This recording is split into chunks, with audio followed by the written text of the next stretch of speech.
चलिए,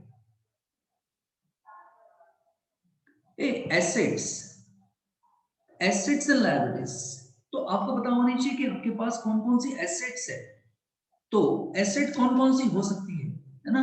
एसेट में अलग अलग एसेट्स होती है, टाइप्स ऑफ एसेट। मेरे साथ लिखते जाना, कौन कौन सी टाइप्स होती है। एक तो होती है लिक्विड एसेट्स। कौन सी एसेट? लिक्विड एसेट, जो हम बैलेंस शीट के एसेट साइड लिखने वाले हैं जब इसका स्टेटमेंट बनाएंगे तब, लिक्विड एसेट्स। फिर होते हैं इन्वेस्टमेंट्स।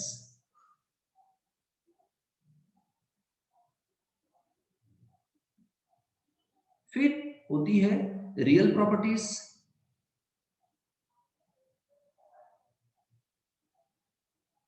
ये भी एसेट्स है। एंड एसेट्स में आता है पर्सनल प्रॉपर्टीज।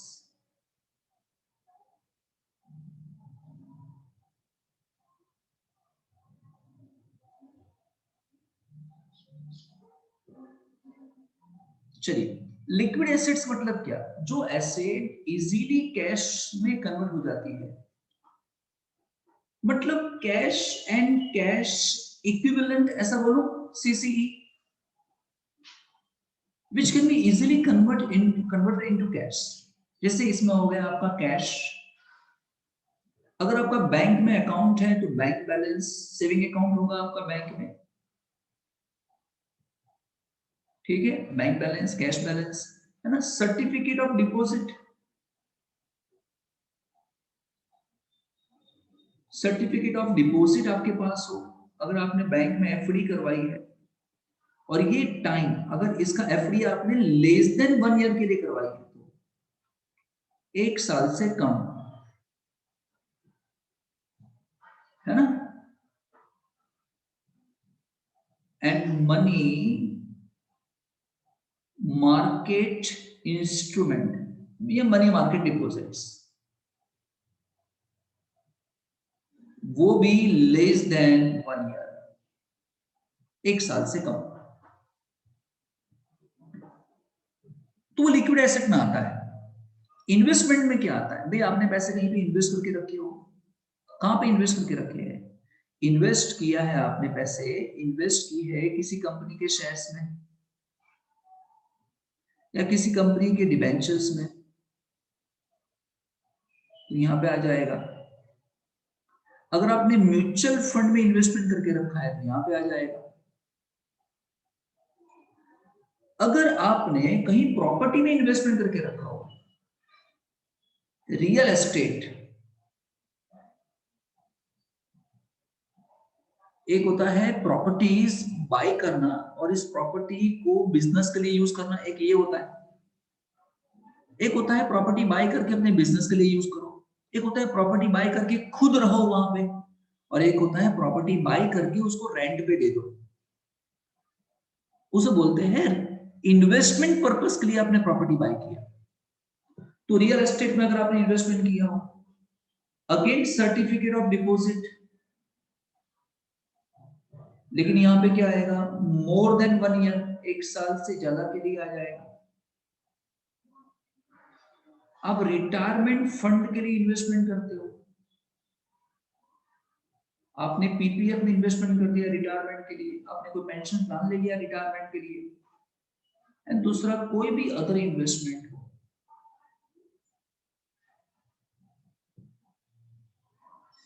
इन्वेस्टमेंट किया, मान लो आपने गोल्ड में इन्वेस्टमेंट कर दिया लॉन्ग टर्म पर्पस के लिए। रियल प्रॉपर्टीज, रियल प्रॉपर्टी का मतलब क्या? आपका resident, primary resident,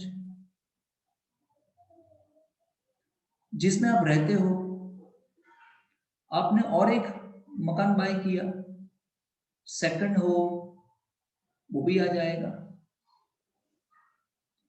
real properties, real properties, कोई वीकेंड होम आपने बाय किया, ये आजकल वीकेंड होम बाय करने के लिए पड़ रहा है। आपके पास फ्लैट पड़ा हो, इन शॉर्ट कुछ भी हो सकता है यहाँ पे। पर्सनल प्रॉपर्टीज में क्या आने वाला है? आपकी पर्सनल प्रॉपर्टीज, है ना, तो पर्सनल प्रॉपर्टीज के अंदर आने वाला है कि आपके पास फर्नीचर है, आपके पास कार है, स्कूटर है, व्हीकल्स है ना, ज्वेलरी, यस, ज्वेलरी और any kind of art work.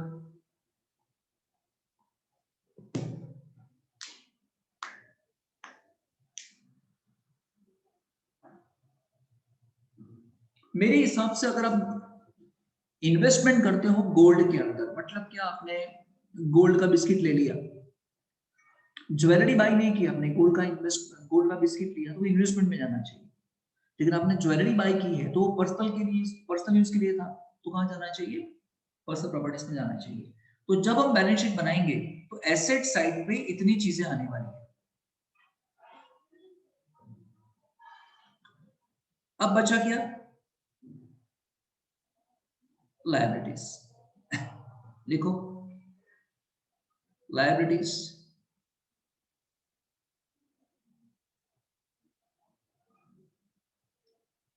जब हम बैलेंस शीट बनाएंगे तो एसेट आएगी, लायबिलिटीज आएगी। लायबिलिटीज में दो आएगा, एक आएगा शॉर्ट टर्म लायबिलिटीज,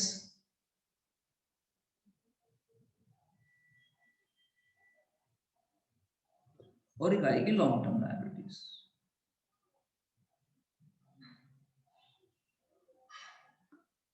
क्या फर्क है, जिस लायबिलिटी का पेमेंट, जिसका पेमेंट आपको लेस देन 1 ईयर में कर देना,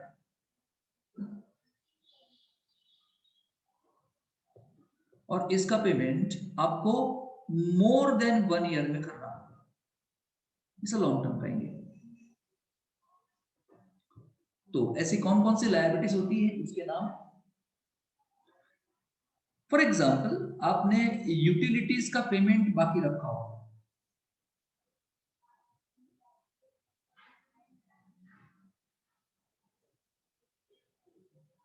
यूटिलिटीज का पेमेंट बाकी रखा हो, आपने कोई टेलीफोन बिल पे ना किया हो, गैस का बिल ना पे किया हो, है ना, मोबाइल बिल पे ना किया हो आपने, लाइट बिल पे ना किया हो, ये इसे यूटिलिटीज बोलते हैं। उसका कोई पेमेंट बाकी हो तो शॉर्ट टर्म लायबिलिटीज में आ जाता है। अगर आपने मकान रेंट पे लिया है और अगर आपका मकान का रेंट बाकी है तो रेंट आउटस्टैंडिंग यहां आ जाएगा। इंश्योरेंस प्रीमियम पे करना बाकी है, आउटस्टैंडिंग, यहां आ जाएगा। टैक्सेस आउटस्टैंडिंग, यहां आ जाएंगे। मेडिकल बिल्स पेमेंट करना बाकी है आपके, यहां आ जाएगा। कोई रिपेयर बिल्स पे करना बाकी, यहां आ जाएगा। क्रेडिट कार्ड, आपके पास क्रेडिट कार्ड है और क्रेडिट कार्ड का बिल आउटस्टैंडिंग है,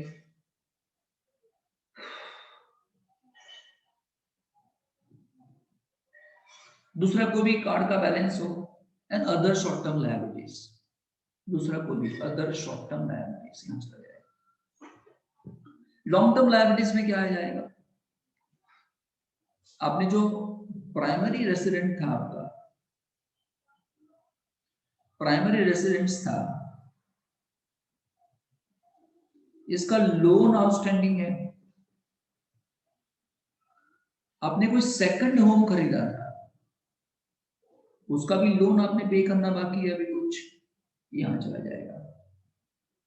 आपने कोई रियल एस्टेट में इन्वेस्टमेंट किया था, उसका लोन बाकी है, तो भी यहां चला जाएगा।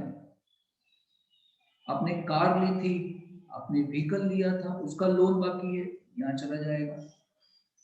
आपने हाउस होल्ड अप्लायंसेस लिए थे, फ्रिज लिया, वॉशिंग मशीन लिया, उसका कोई लोन आउटस्टैंडिंग है 1 साल से ज्यादा के लिए। आपने घर के इंप्रूवमेंट के लिए लोन ली थी,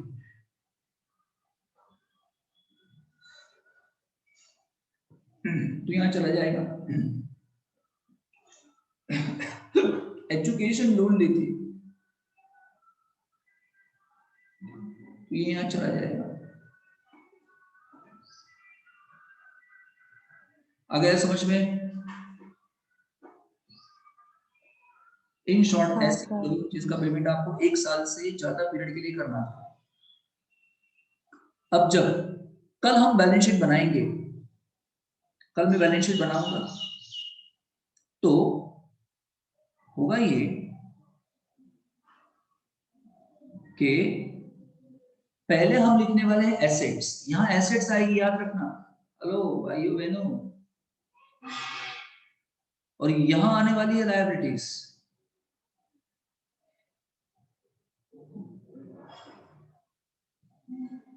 ये कोई कंपनी की बैलेंस शीट नहीं बना रहे हैं, एक इंडिविजुअल की बैलेंस शीट बना रहे हैं, और इसका भी ऑडिट नहीं होने वाला है इसका। एसेट, एसेट में कौन कौन से एसेट थी बता? एक तो लिक्विड एसेट,